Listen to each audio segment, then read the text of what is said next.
देशाच्या सर्वोच्च न्यायालयानं अलीकडेच सरकारी नोकरीतल्या आरक्षणाबाबत एक ऐतिहासिक निर्णय दिला। हा निर्णय स्पर्धा परीक्षांमार्फत सरकारी नोकरीची तयारी करणाऱ्यांसाठी अत्यंत महत्त्वाचा आहे। यूपीएससी सारख्या परीक्षांमधल्या आरक्षणाबाबत एक प्रश्न नेहमीच विचारला जातो। तो प्रश्न म्हणजे जर एखादी व्यक्ती रिझर्व्ह कॅटेगरीतली असेल म्हणजेच ती आरक्षणाचा लाभ घेत असेल तर ती व्यक्ती अनरिझर्व्ह म्हणजेच ओपन कॅटेगरीतल्या जागांमध्ये एंट्री करू शकते का? आधीच आरक्षण मिळालं असेल तर ती व्यक्ती खुल्या प्रवर्गातून क्वालिफाय होऊ शकते का?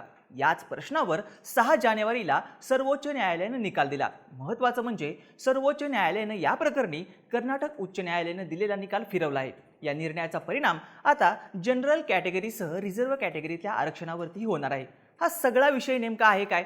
आरक्षणावरती सुप्रीम कोर्टानं काय निर्णय दिलाय? याचा परिणाम जनरल कॅटेगरीतल्या जागांवरती कसा होऊ शकतो? सगळी माहिती जाणून घेऊयात या व्हिडिओमधून। नमस्कार, मी ओमकार आणि तुम्ही पाहताय बोल भिडू। सगळ्यात आधी सुप्रीम कोर्टासमोर उपस्थित झालेला मुद्दा काय होता ते पाहूयात।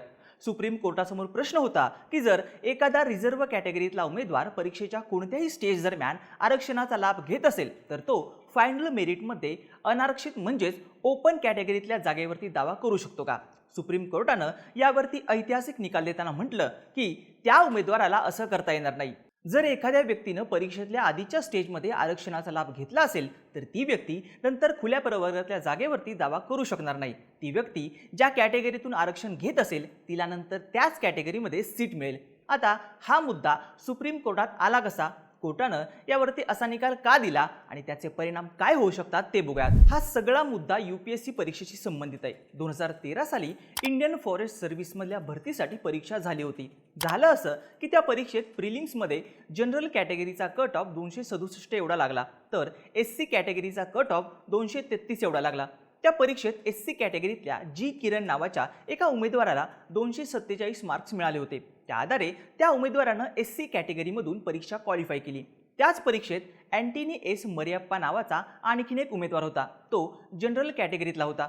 त्याला परीक्षेत 270 मार्क्स मिळाले म्हणजेच त्यानं जनरल कॅटेगरीतून परीक्षा क्वालिफाय केली होती। आता हा प्रिलिमचा निकाल होता, पण जेव्हा फायनल मेरिट लिस्ट जाहीर झाली तेव्हा किरणची रँक 19 आली आणि मरियप्पाची 37। त्यानंतर केडर वाटपाच्या वेळी कर्नाटकमध्ये जनरल कॅटेगरीसाठी एक इन्सायडर पद होतं तर अनुसूचित जातींसाठी एकही पद रिकामं नव्हतं।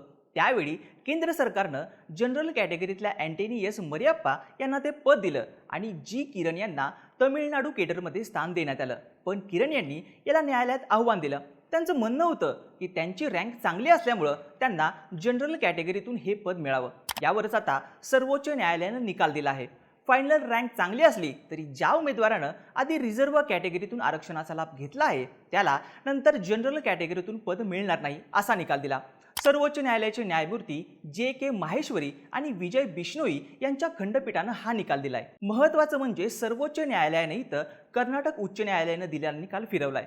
कर्नाटकच्या न्यायालयानं या प्रकरणात जी किरण यांच्या बाजूनं निकाल दिला होता। कर्नाटक उच्च न्यायालयानं जो निकाल दिला होता त्यात म्हटलं होतं की प्रिलिम्स परीक्षेचे मार्क्स हे फायनल मेरिटमध्ये मोजले जात नाहीत। त्यामुळं प्रिलिम्समध्ये ज्यांनी आरक्षण घेतलं त्याचा परिणाम अंतिम निवडीवरती व्हायला नको।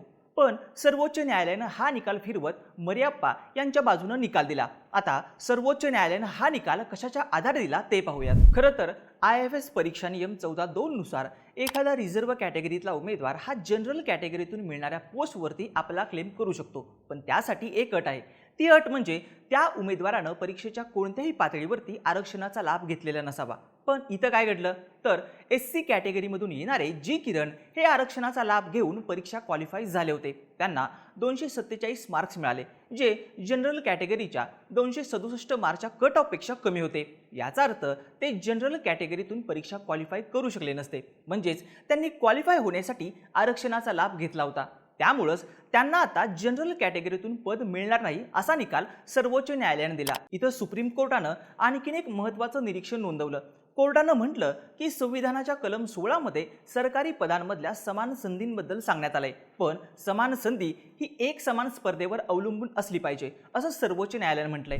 आता अशाच प्रकारच्या एका प्रकरणात गेल्या वर्षी 19 डिसेंबरला सर्वोच्च न्यायालयानं राजस्थान उच्च न्यायालयाचा निकाल कायम ठेवला होता। हा निकाल इथं महत्त्वाचा ठरतो।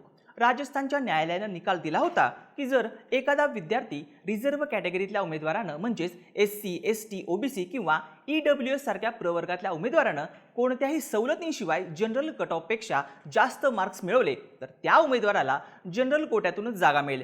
सर्वोच्च न्यायालयानं हा निकाल कायम ठेवताना म्हटलं, जनरल कॅटेगरी ही कोणत्याही विशिष्ट जाती किंवा वर्गासाठी राखीव नाही, ती सर्वांसाठी खुली आहे. त्यातून प्रवेश मिळवायचा असेल तर मेरिट हा एकमेव मार्ग आहे. न्यायमूर्ती दीपंकर दत्ता आणि न्यायमूर्ती AG मसिह यांच्या खंडपीठानं हा निर्णय दिला होता. याच निकालात न्यायालयानं पुढं म्हटलं की जर रिझर्व्ह कॅटेगरीचा कट ऑफ हा जनरल कॅटेगरीपेक्षा जास्त लागला तर अशा उमेदवारांना जनरल कॅटेगरीतून वगळणं चुकीचं आहे. हे संविधानाच्या कलम 14 आणि कलम 16चं उल्लंघन असल्याचं न्यायालयानं म्हटलं होतं. या प्रकरणाची सुरुवात कुठून झाली होती तर ऑगस्ट 2022 मध्ये राजस्थानच्या उच्च न्यायालयात वेगवेगळ्या पदांसाठी 2756 जागांची व्हॅकन्सी निघाली होती. या पदांसाठी परीक्षा झाली. मे 2023 मध्ये निकाल जाहीर झाला तेव्हा SC, OBC, MBC आणि EWS कॅटेगरीचा कट ऑफ हा जनरलच्या कट ऑफपेक्षा जास्त लागला. इथं रिझर्व्ह कॅटेगरीतल्या काही उमेदवारांनी जनरलचा कट ऑफ पार केला पण ते त्यांच्या कॅटेगरीचा कट ऑफ पार करू शकले नाहीत, त्यामुळे त्यांची निवड झाली नाही. याला त्यांनी राजस्थान उच्च न्यायालयात आव्हान दिलं होतं. उच्च न्यायालयानं निकाल देताना म्हटलं, आधी जनरलची यादी मेरिटच्या आधारे तयार करण्यात यावी. यात ज्यांचा समावेश आहे त्यांना वेगळ्या रिझर्व्ह यादीत ठेवलं जाऊ नये. सर्वोच्च न्यायालयाने हाच निर्णय कायम ठेवला. एकूणच काय तर सर्वोच्च न्यायालयाचे हे दोन्ही निर्णय वेगवेगळ्या प्रकरणात आले आहेत. मात्र यानंतर रिझर्व्ह कॅटेगरीतून मिळणारं आरक्षण आणि जनरल कॅटेगरीत कोणाचा समावेश होईल याबाबतचे सगळे प्रश्न क्लिअर झाले आहेत. याचे दूरगामी परिणाम परीक्षांमधल्या आरक्षणाच्या कोट्यावरती होणार आहेत. बाकी तुम्हाला या दोन्ही निर्णयाबाबत काय वाटतं? तुमचं मत आणि प्रतिक्रिया आम्हाला कमेंट बॉक्समध्ये नक्की सांगा आणि अशाच माहितीपूर्ण व्हिडिओज पाहण्यासाठी बोल्ड व्हिडिओच्या YouTube चॅनलला सबस्क्राईब करायला विसरू नका.